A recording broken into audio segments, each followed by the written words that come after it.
Hello everyone. आज हम संज्ञा के तीसरे भाववाचक संज्ञा को पहचानने का प्रयास करेंगे। संज्ञा कितने प्रकार के हैं ना, 5 प्रकार के। उसमें आज हम तीसरे भाववाचक संज्ञा को देखेंगे। तो भाववाचक संज्ञा किसे कहते हैं? जिस संज्ञा शब्द से व्यक्ति या वस्तु के गुण या धर्म, दशा अथवा व्यापार का बोध होता है उसे भाववाचक संज्ञा कहते हैं। भाववाचक संज्ञा का तात्पर्य क्या है ना, जिस संज्ञा शब्द से व्यक्ति या वस्तु के गुण, उसका धर्म, उसकी दशा अथवा व्यापार का बोध हो, वो भाववाचक संज्ञा है। जैसे कि लंबाई, बुढ़ापा, नम्रता, मिठास, समझ, चाल इत्यादि। हर पदार्थ का धर्म होता है, हर कोई पदार्थ का अपना एक धर्म होता है। जैसे कि पानी में शीतलता, आग में गर्मी, मनुष्य में क्या देवत्व भी होता है और पशुत्व भी होता है। देवत्व एक भाववाचक संज्ञा है, पशुत्व भी एक भाववाचक संज्ञा है। इत्यादि का होना आवश्यक भी है। पदार्थ का गुण या धर्म पदार्थ से अलग नहीं रह सकता। घोड़ा है तो उसमें बल है, वेग है और आकार भी है। व्यक्तिवाचक संज्ञा की तरह भाववाचक संज्ञा से भी किसी एक ही भाव का बोध होता है। जैसे व्यक्तिवाचक संज्ञा की तरह भाववाचक संज्ञा से भी किसी एक ही भाव का बोध होता है। धर्म, गुण, अर्थ और भाव प्रायः पर्यायवाची हैं। इस संज्ञा का अनुभव हमारे इंद्रियों को होता है और प्रायः इसका बहुवचन नहीं होता। तो भाववाचक संज्ञाओं का निर्माण कैसे होता है हम देख सकते हैं। भाववाचक संज्ञाओं का निर्माण जातिवाचक संज्ञा से, विशेषण से, क्रिया से, सर्वनाम से, अव्यय में प्रत्यय लगाकर होता है। प्रत्यय शब्द के बाद जो जुड़ता है तो प्रत्यय को लगाकर ये सारे भाववाचक संज्ञा बनाए जाते हैं।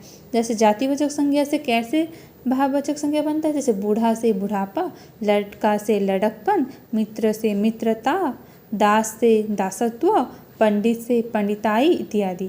जैसे विशेषण से कैसे होता है?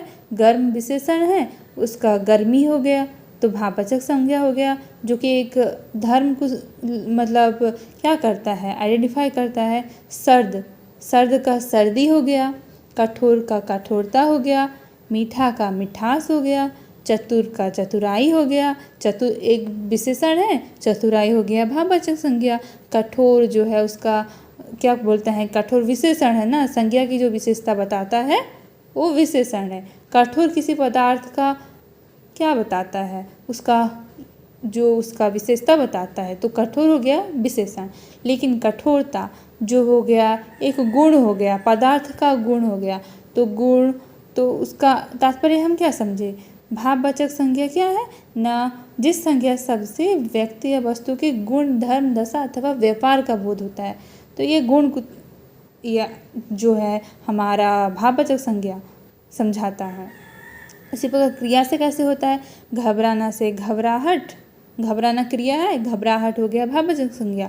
सजाना से सजावट, चढ़ना से चढ़ाई, बहना से बहाव, मारना से मार, दौड़ना से दौड़। दौड़ना हो गया क्या क्रिया, दौड़ हो गया उसका भाववाचक संज्ञा। उसी प्रकार घ सर्वनाम से, सर्वनाम क्या होता है? सर्वनाम किसे कहते हैं? संज्ञा के स्थान पर जिस शब्द का प्रयोग किया जाता है वो सर्वनाम है। तो अपना से अपनापन, अपना हो गया सर्वनाम, अपनापन हो गया भाववाचक संज्ञा। अपनाओ भी होगा। उसी मम से, मम है सर्वनाम, मम का भाववाचक संज्ञा क्या होगा? ममता या ममत्व। निज से निजत्व होगा। उसी प्रकार हम देख सकते हैं अव्यय से। अव्यय से कैसे होता है? दूर से, दूर एक अव्यय है, उसका दूरी हुआ, दूरी एक भाववाचक संज्ञा है। उसी प्रकार परस्पर का पारस्पर्य, समीप का सामीप्य, निकट का नैकट्य, साबास का सावासी, वाह का वाहाई। तो भाववाचक संज्ञा में जिन शब्दों का प्रयोग होता है उनके धर्म में या तो गुण होगा या अवस्था या व्यापार। ऊपर दिए गए उदाहरण कथन की पुष्टि करते हैं। अर्थात हम यहाँ समझे क्या ना, भाववाचक संज्ञा है जो संज्ञा के आकार में व्यवहार किया जाता है, जो किसी व्यक्ति या वस्तु के गुण, धर्म, दशा अथवा व्यापार का बोध कराता है। तो ये एक भावों का नाम है। तो भाववाचक संज्ञा आज हम समझे। अगर कोई डाउट है तो आप कमेंट करके बता सकते हैं। आज के लिए इतना ही, धन्यवाद।